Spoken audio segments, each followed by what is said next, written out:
ফিরদৌস, আপনার পাশে যিনি বসে আছেন তার নামও ডিলিট হয়ে গিয়েছিল এবং আপনি সাহায্য করেছেন যাতে তার নামটা আবার ভোটার তালিকায় ফিরে আসে। যদি একটু বলেন। না, কাজী নিজেই বলুক, কাজী তাজউদ্দিন, উনি একটি কলেজের, চাইপাট কলেজ, মানে পশ্চিম মেদিনীপুরের দাসপুরের চাইপাট কলেজের তিনি বাংলা সাবজেক্টের অধ্যাপনা করেন। তার ডিগ্রি হচ্ছে MA, MPhil, PhD, মানে PhD করা একজন অধ্যাপক। তার নাম ডিলিট হয়ে গেছিল। হাইকোর্টে স্বাভাবিকভাবে মামলা করেন তার দ্রুত শুনানির জন্য, এবং সেই হাইকোর্টের নির্দেশ হয় কাজী তাজউদ্দিনের, সেটা হচ্ছে এই যে Kazi Tajuddin versus election commission of India মামলা হয়, সেই মামলায় নির্দেশ দেয় দ্রুততার সঙ্গে শুনানির জন্য। তারপরে আলটিমেট, যেহেতু হাইকোর্টের নির্দেশ, অ্যাপিলের মাধ্যমে, তার অ্যাপিল ছিল, এই তার নাম উঠেছে, নামটা ইনক্লুড হয়েছে, ইনক্লুডেড ইন দ্য ইরোল। দেখুন, ইনক্লুড হয়েছে তো, এবার কাজী নিজেই বলবে যে এই দেখেন 1952 সালের একটি পশ্চিমবঙ্গ বিধানসভার 104 নম্বর আরামবাগ নির্বাচন ক্ষেত্রের 1952 সালের চূড়ান্ত ভোটার তালিকা, সেখানে কাজী জাবেদ আলী দাদু, ওনার মানে কাজী তাজউদ্দিনের দাদু তার নাম ছিল, মানে 1952 সালে দাদুর ভোটার লিস্টে নাম ছিল। সেই ডকুমেন্ট থেকে শুরু করে অল এডুকেশনাল কোয়ালিফিকেশনের ডকুমেন্ট, তার সমস্ত, ভোটার কার্ড তো ছেড়েই দিন, সমস্ত ডকুমেন্ট আছে, নাম ডিলিট হয়ে গেছে। হাইকোর্টের নির্দেশ, তারপরে নামটা ট্রাইব্যুনালে হাইকোর্টের নির্দেশের পরে ডিলিট হওয়ার নাম ইনক্লুড হলো। বিষয়টা ইনক্লুডের শুধু না, দেখুন এই মানুষটার তো নাম ইনক্লুড ছিল, হাইকোর্টের নির্দেশটা ছিল 27 তারিখে, ভোটের আগে। তোমাদের ভোট কবে হয়েছিল? 29 তারিখ। আলটিমেট ইনক্লুড হলো মানে 27শে এপ্রিল অর্ডার, ও হাইকোর্টের নির্দেশ, তারপরে অর্ডার হলো, কিন্তু 29শে এপ্রিল তিনি ভোট দিতে পারলেন না।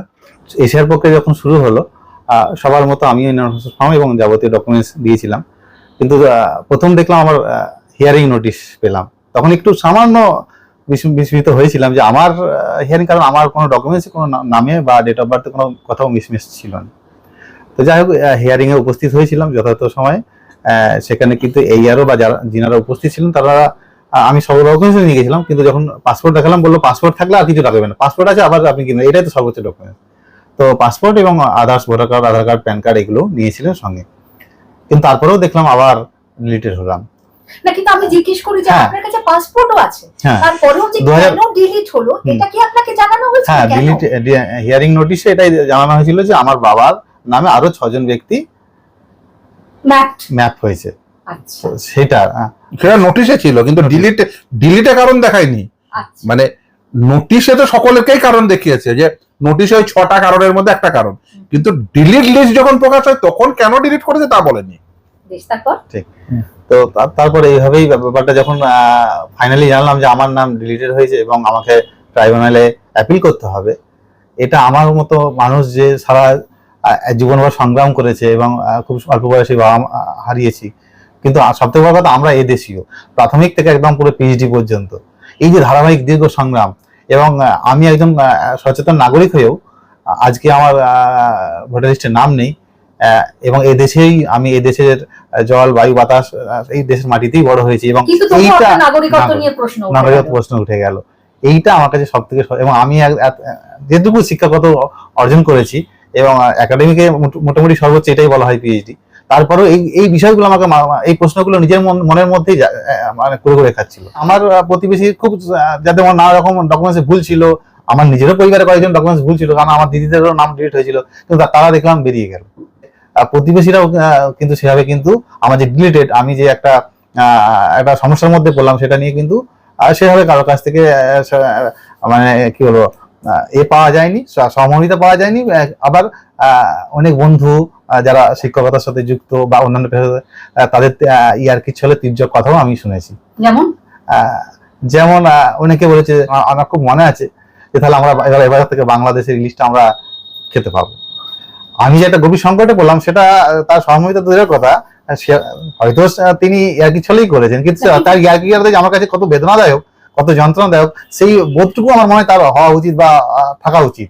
তারপরেও যখন এই প্রশ্নগুলো বারবার কন্টিনিউয়াসলি পেয়েছি, বিভিন্নভাবে, তির্যক ভাবে, বাঁকা চোখে, বাঁকা দৃষ্টিতে দেখা, এই বিষয়গুলো খুব বেদনা জাগিয়েছে, এবং আমার সংকটটাকে আরো বেশি মানে অন্তর্নিহিত সংকট অবশ্যই, ঠিকই। সে ব্যক্তি সংকটটা আরো বেশি বিস্তার লাভ করে, এবং আমি এই টানা প্রায় 2 মাস নিশ্চিন্তে থাকতে পারিনি একটা মুহূর্ত, কারণ আমার মাথার মধ্যে সবসময় এই একটা অনিশ্চয়তা, মানে আমি আছি কিন্তু আমার অস্তিত্ব আছে, কিন্তু তারপর মনে হচ্ছে আমি অস্তিত্বহীন। আমার সব থেকেও এই আমি মাস ধরে আপনি এইরকম একটা সংকটের মধ্যে দিয়ে দিন কাটিয়েছেন, এবং একদম। যখন আপনার নামটা শেষ পর্যন্ত ফিরে এলো আবার ভোটার লিস্টে, তখন আপনি অনেকটা চাপমুক্ত হলেন। একদম, এটা একদম এইটা না একদম অনুভূতি জায়গা, এটা বলা যায় না, এটা ব্যক্তি সমস্যা। যখন এইটা আমার সমস্যা, এটা অনেকের সমস্যা হয়েছে, এবং তাদের দিকে আমি আরো বেশি যন্ত্রণা, যে আমার মতো মানুষ যদি এই সংকটে পড়ে, তাহলে যাদের কাছে ডকুমেন্টস নেই, যাদের ডকুমেন্টস না এরকম ভুলভাল আছে, একদম গ্রামে সেইভাবে তারা শিক্ষিত হতে পারেননি বা সুযোগ পাননি, তাদের তো আরো সমস্যা। তাহলে তারা কিভাবে এই সমস্যা থেকে উত্তরণ পাবে? স্যারের কাছে এসেছিলাম, স্যারের সোশ্যাল মিডিয়ার দৌলতে, যে স্যার 2জন প্রার্থীকে ইনক্লুড করতে পেরেছেন এবং তারা প্রার্থী হতে পেরেছিলেন, সেইটাই আমার সাহস জেগেছিল। স্যারের কাছে ছিলাম এবং স্যার আমাদের কেস করেছিলেন এবং 27 তারিখ রায় দিয়েছিলেন। আমি এটাও আমার খুব বারবার মনের মধ্যে জাগছিল যে 27 তারিখ আমি একটা গণতান্ত্রিক করতে পারবো না, আমি এই দেশের আমার সমস্ত ডকুমেন্ট আছে, অথচ আমি ভোট দিতে পারছি না। আমার সমস্যা কি? আমার ভোট দেওয়ার বাধাটা কি? শুধু এরকম একটা সন্দেহজনক প্রশ্ন, এই সন্দেহজনক প্রশ্নের জন্য আমি আমার গণতান্ত্রিক অধিকার প্রয়োগ করতে পারবো না? এই দেশে আমি একজন সচেতন মানুষ, এত দূর শিক্ষা অর্জন করেছি, এই প্রশ্নগুলো বারবার হয়েছিল। কিন্তু আপনি ভোটটা দিতে পারলেন না। আলটিমেট তারপরে ভোট হয়ে যাওয়ার পরে তারপরে ইনক্লুড হলো। যাই হোক, মানে ভোট দিতে পারেননি কিন্তু নামটা ইনক্লুড হয়েছে। এটাই এখন স্বস্তি, কিন্তু স্বস্তির সাথে একটা দুশ্চিন্তা যে হাজারো লাখ লাখ অসহায় মানুষরা আছেন, এবং ওর পরিবারেরই আরো মানুষজনের নাম ডিলিট হয়ে গেছে। একদম, আমার ছোট ভাই এখনো ডিলিটেড হয়ে রয়েছে, আমার আরো আত্মীয় পরিজনরা ডিলিটেড হয়ে রয়েছে, তাদের কথা ভেবে আমি সংকটে। ঠিকই, মানে আপনি নিজে হয়তো খানিকটা স্বস্তিতে, কিন্তু তাদের জন্য কিন্তু সেই শক্তিটা আমার কাছে আনন্দদায়ক নয়, কারণ আমার চারপাশে আরো বেশি সংকটের মানুষ আছেন যারা কারণ ওই পর্বটা, এই সংকটটা তো আমি ভোগ করেছি, ফলে আমি বুঝি যে এদের মানসিক অবস্থাটা কিরকম হয়ে রয়েছে। এবং যতক্ষণ না পর্যন্ত এটা সমাধান হচ্ছে, ততক্ষণ পর্যন্ত কিন্তু এই সংকটের মধ্যেই তারা থাকবে। একদম, যে সংকট ভাষায় ব্যক্ত করা যায় না, শুধুমাত্র বোঝা যায়। এটা তো একটা কাজী তাজউদ্দিন, মানে অধ্যাপক কাজী তাজউদ্দিনের গল্প। আপনি দেখবেন যে মানে এটা তো দেখুন, ও রিলিফ পেয়েছে আজকে, হয়তো এই যে ধরুন কিছু বক্রোক্তি, মানসিক যন্ত্রণা, এইটা না, এই যে এই অনুভূতিটা আপনি মানে কাষ্ঠল ভাবে বিচার বিবেচনা করে আপনি পাবেন না। তার কারণ একটা মানুষ হঠাৎ করে তার জীবনটা, ও এসে বলছিল মানে হঠাৎ করে আমাকে শূন্য লাগছে, মানে হঠাৎ করে আমাকে শূন্য লাগছে, মানে সেই মানুষটির একটা কাগজে নাম থাকা না থাকার মধ্যে নিজের মানে সারা জীবনের শিক্ষা দীক্ষা, তার মানে তার বড় হওয়া, তার সমস্ত অনুভূতি, বন্ধু বান্ধব সবকিছু যেন একটা শূন্যতায় গিয়ে টেকে গেল। তাদেরকে নিয়ে তো ডিল করতে হয় অনেক সময়। সেই জন্য কি হয়, এই মানুষগুলোর যে দুর্দশা, এই মানুষগুলোর যে মানে তাদের যে যন্ত্রণা, সেগুলো কিন্তু যদি আমরা একটু সহানুভূতির সঙ্গে না বুঝি, এই যে বন্ধুটি হয়তো ওর কাছে, তার কাছে একটা হয়তো সেটা হয়তো ও না বুঝেই হয়তো বলেছে, সে হয়তো ভালো বন্ধু, সে যে কথাটা বলছে না, সে একজন অধ্যাপক বন্ধু বলছে যে এবার বাংলাদেশে ইলিশ পাবো, এটা কিন্তু ওকে হার্ট করেছে। হ্যাঁ, মানে এটা ওকে হার্ট করেছে স্বাভাবিকভাবেই, কারণ হচ্ছে তার কাছে না সেই সময় সেই যন্ত্রণার মধ্যে আছে। এই যন্ত্রণাটা অনেকেই, ধরুন এই মুহূর্তে গোটা পশ্চিমবঙ্গে প্রায় 27 লাখ মানুষ, সর্বমোট 34 লাখ বা তার অধিকও হতে পারে, কারণ সংখ্যাটা এখনো পর্যন্ত কেউ জানেন না। এই 34 লাখ মানুষের যে মানসিক যন্ত্রণা, মানসিক পীড়ন এবং সামাজিক অবজ্ঞা, সামাজিক মানে অপমান, এই যে ধরুন হঠাৎ করে মানে কিরে বাংলাদেশি, মানে এই যে মানে তিনি ভাবছেন যে আমার দাদু, আমার বাবা, আমি যাকে সবাই, আমার এখানে আমার দাদুর কবর রয়েছে, আমার বাবার কবর রয়েছে, আমার বাবার নাম আছে, মায়ের নাম আছে, ভাইয়ের নাম আছে, আমার নাম ডিলিট। অধ্যাপক, তার নামটা ডিলিট। ইলেকশন ডিউটি করা, মানে যে ছেলেটির নাম ডিলিট হয়ে গেল, সে ইলেকশন ডিউটি করেছে। ভাবুন একবার, বিচিত্র। মানে আলটিমেট নামটা আদালতের নির্দেশের সাপেক্ষে তখন কমিউনিকেট করা হলো, তারপর আলটিমেট নাম ইনক্লুড হচ্ছে। এবার ইন দা মিনওয়াইল কি হলো, একটা ভোট দিতে পারলেন না। এবং এই যে 2-2.5 মাস প্রায় যে গভীর সংকটে ছিলাম, সেটাও কিন্তু আমার জীবন থেকে আমি অন্য কোনো কাজে মনোযোগ দিতে পারি। এটা একটা বড় ক্ষতি। এবার মানসিক অশান্তির মধ্যে এতটা সময় কাটানো, এই ক্ষতির কোনো পূরণ হয় না। কিন্তু কিছু অর্ডারের সাপেক্ষে সঙ্গে সঙ্গে সেটা এক্সিকিউট হয়ে গেছে, তারা ক্যান্ডিডেট হয়ে তারা ভোটে জিতে এমএলএ হয়ে গেল। কেউ ভোটে কন্টেস্ট করলো, হেরে হারলো, কেউ ভোটার হিসেবে ভোট দিতে পারলো, আবার কেউ ভোট দিতে পারলো না।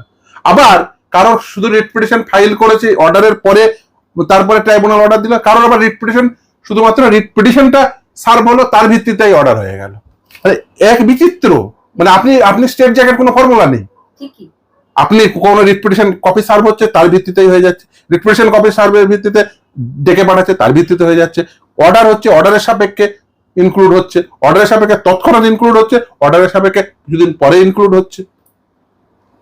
মানে তবে হ্যাঁ, অর্ডার হলে সেটা তাড়াতাড়ি হয়ে যাচ্ছে, সেটার সাপেক্ষে হয়ে যাচ্ছে। কিন্তু এই যে ধরুন সবার তো আর হাইকোর্টে এসে অর্ডার করিয়ে তারপরে হচ্ছে, আর এই যে মানসিক যন্ত্রণা, এই মানসিক যন্ত্রণা, এই 27 লাখ লোকের এই মানসিক যন্ত্রণা কে নেবে এবং কতদিন দায় কে নেবে? যন্ত্রণার মধ্যে তাদের থাকতে হবে আমরা কেউ জানি কে না। জানি না। এবার ধরুন আমি যদি সরকার খাতে 25 লক্ষ ধরি, যদি প্রতিদিন 50টা করে একটি ট্রাইব্যুনাল ডিসপোজ অফ করে, মানে এক সপ্তাহে 250টা, আপনি যদি 19টায় এখন 18টা অপারেশনের, কতদিন সময় লাগবে বলুন তো?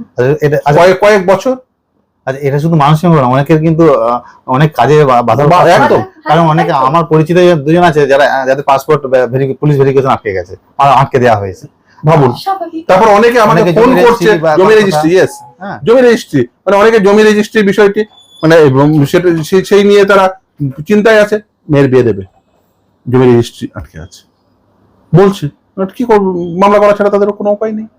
কি অবস্থা! মানে এই যে দেখুন, মানে ইভেন এই মানুষগুলো এই যে আলটিমেট নামটা ইনক্লুড হলো, তাহলে এই ইনক্লুশনটা তো এমনিও হতে পারতো, তাই তো। তার মানে যন্ত্রণা দিয়ে কেন এই নামটা ইনক্লুড এবং এত সার্টিফিকেট বা ডকুমেন্টেড মানুষ, একটা যে মানুষ সারা জীবন ধরে ডকুমেন্টেড, এর কোনো ব্যাখ্যা নেই। ও তো ডকুমেন্টই তৈরি করেছে সারা জীবন, ব্যাখ্যা নেই কোনো, যে কেন এত মানুষ যারা সত্যি সত্যি বৈধ ভোটার এবং যাদের নাম আবার ইনক্লুড হচ্ছে, তাদের নামটা আগে কেন ইনক্লুড হলো না, কেন তাদেরকে এইভাবে ডিলিট হয়ে থাকতে হলো এতদিন? এই সময় করবে। কিন্তু অনেক আমার পরিচিত জন বা আমার কলিগ, তারা কিন্তু মানসিক সাপোর্ট দিয়েছে, শুধু মানসিক সাপোর্ট নয়, এই মানে ট্রাইব্যুনাল অ্যাপিল ক্ষেত্রে অনেকে সাপোর্ট করেছে, তাদের ঋণ আমাকে অবশ্যই স্বীকার করতে হয়, এবং তাদের সেই সাপোর্টও আমাকে এই লড়াই অনেকটা শক্তি জুগিয়েছে। লিগাল সাপোর্টটা এটা বড় সাপোর্ট ছিল, যে আমি এসেছি মানে এখানে একটা সুরাহার একটা সুযোগ হবে। আপনাকে অভিনন্দন যে অন্তত আপনার একটা সংকট মুক্তি হয়েছে।